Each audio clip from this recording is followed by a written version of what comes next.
J'ai créé une société dans le monde du vin il y a 1 an où j'exporte des vins de Bourgogne de domaines familiaux qui travaillent en biodynamie et en lutte raisonnée, et je l'exporte principalement vers l'Asie où j'ai une clientèle de restauration et de clients particuliers. J'ai en fait habité 4 ans en Asie et j'ai pu constituer un réseau d'amis ou de relations professionnelles qui me permettent aujourd'hui d'arriver avec un joli portefeuille de vins qui est très différent de ce qu'ont les autres acteurs en Chine et qui me permet d'avoir aujourd'hui une jolie position dans la restauration et dans les ventes particuliers.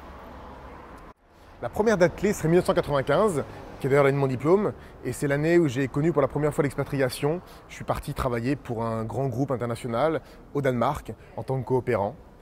La deuxième date clé serait une autre date qui a trait à l'expatriation, mais c'est en 2007, où pour la première fois j'ai travaillé en Asie.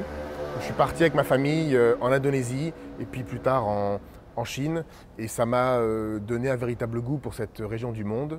Et la troisième date clé, évidemment, sera 2011, où j'ai créé ma société dans le domaine du vin. Les regrets, ce sera pour dans très longtemps. La fierté, elle ne va pas être professionnelle du tout, elle va être personnelle, et c'est mes enfants qui sont quelque chose de très important et de structurant pour moi dans ma vie familiale comme professionnelle. Et j'ai peut-être une autre fierté dans le domaine professionnel qui a été de franchir le pas vers l'entrepreneuriat. Je crois qu'il y a beaucoup de gens qui ont des projets qui font mûrir pendant longtemps, très longtemps, et qui n'osent pas faire le pas, qui est difficile, parce qu'on passe d'un monde de certitude à un monde d'incertain. Et faire ce pas, il faut beaucoup de courage. Je l'ai fait moi il y a 1 an et demi. J'ai mûri mon projet 2-3 ans avant, et quand je m'étais senti prêt, j'ai franchi le pas. Et voilà, maintenant l'avenir nous dira si j'ai eu raison, mais en tout cas personnellement c'est une grande fierté qui j'espère durera le plus longtemps possible.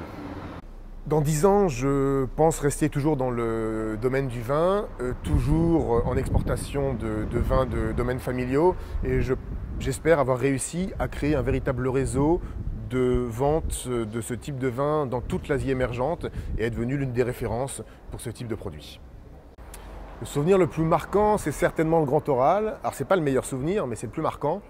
Ça a été en fait pour moi le Grand Oral quelque chose qui a jalonné mes 2 ans à Sciences Po et qui était une sorte de Graal à la fin du cursus. Et je crois que ça restera le souvenir le plus mémorable, mais encore une fois pas le meilleur.